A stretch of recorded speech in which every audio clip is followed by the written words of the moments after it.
Breaking news, Kotwali থানায় বিক্ষোভ মিছিল কৃষ্ণনগরবাসীর, মোতায়েন বিশাল পুলিশ বাহিনী। নদিয়া জেলার কৃষ্ণনগরে কয়েকদিন আগে জগদ্ধাত্রী পুজোর বিসর্জনকে কেন্দ্র করে যে চরম বিশৃঙ্খলার সৃষ্টি হয়েছিল, সেই সময় পরিস্থিতি নিয়ন্ত্রণে আনার জন্য কোতোয়ালি থানার পুলিশ সাধারণ দর্শনার্থীদের উপরে বেপরোয়া লাঠিচার্জ করেন বলে অভিযোগ। আজ তারই প্রতিবাদে কৃষ্ণনগর চকের পাড়া থেকে রাজ্য বিজেপির প্রাক্তন সভাপতি তথা কেন্দ্রীয় প্রতিমন্ত্রী ডক্টর সুকান্ত মজুমদারের নেতৃত্বে একটি ধিক্কার ও প্রতিবাদ জানিয়ে থানায় ঘেরাও কর্মসূচির আয়োজন করা হয়েছিল। সেই মিছিল চকে পাড়া থেকে কোতোয়ালির উদ্দেশ্যে আসে এবং থানায় প্রবেশের চেষ্টা করলে আগে থেকেই মোতায়েন ছিল বিশাল পুলিশ বাহিনী। যথারীতি পুলিশের বাধার মুখে পড়ে। এরপর থানার প্রবেশ পথের সামনেই বসে পড়ে অবস্থান বিক্ষোভ দেখান কৃষ্ণনগরবাসী ও বিজেপি সমর্থকেরা এবং পুলিশ প্রশাসনের উদ্দেশ্যে বক্তব্য রাখেন ডক্টর সুকান্ত মজুমদার সহ অন্যান্য ব্যক্তিগণ।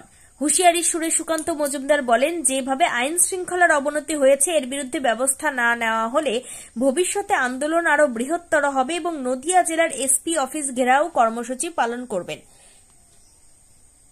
নদিয়া থেকে গৌতম ঘোষের report, crime press Bengal news.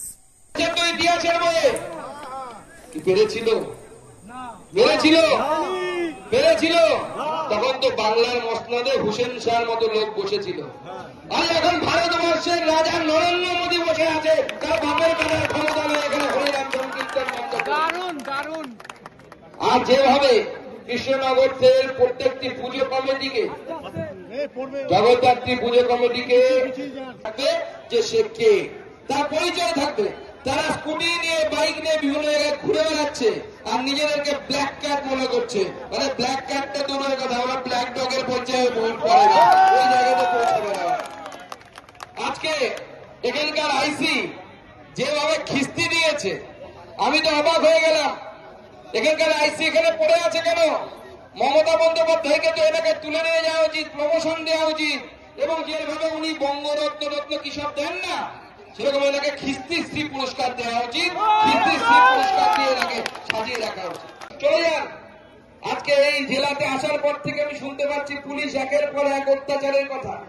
Civic volunteer আজকে তাও জানে যে আমরা ধরবো বলে সিভিক ভলান্টিয়ারের হাতে কোনো লাঠি দেয়নি, এবং নতুন এক ফোর্স পশ্চিমবঙ্গ পুলিশে এসছে।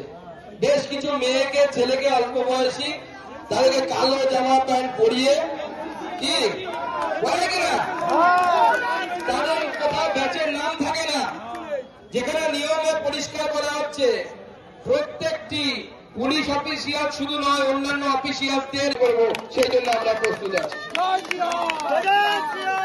আজকে তৃণমূল কংগ্রেস মানুষকে শুধু ভয় দেখাতে পারে, আর কিছু পারে না।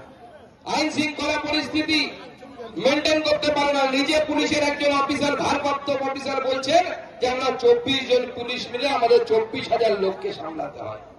সামলাতে তো হবেই, দায়ী আমি নাকি? আপনি ডিএ পাচ্ছেন না, ভোট দিচ্ছেন তৃণমূল, দালালি করছেন তৃণমূল। এই ভোটটা বিজেপিকে দিন, বিজেপি আপনাকে 2400 পুলিশ দেওয়ার ব্যবস্থা করবে। মানে হিন্দুদের পুজোতে, হিন্দুদের সমস্ত কিছুতে মমতা বন্দ্যোপাধ্যায় আর তার দলদাস পুলিশ এইভাবে একের পর এক আক্রমণ করছে। এবং এই আক্রমণ শুধু একবার নয়, কিন্তু পুলিশ ভুলে গেছে আমরা কোন মাটিতে দাঁড়িয়ে আছি। এই নদিয়া জেলার পবিত্র মাটি, এই নদিয়া জেলার পবিত্র মাটিতে হরিনাম সংকীর্তন বন্ধ করার চেষ্টা করেছিল চাঁদ কাজী।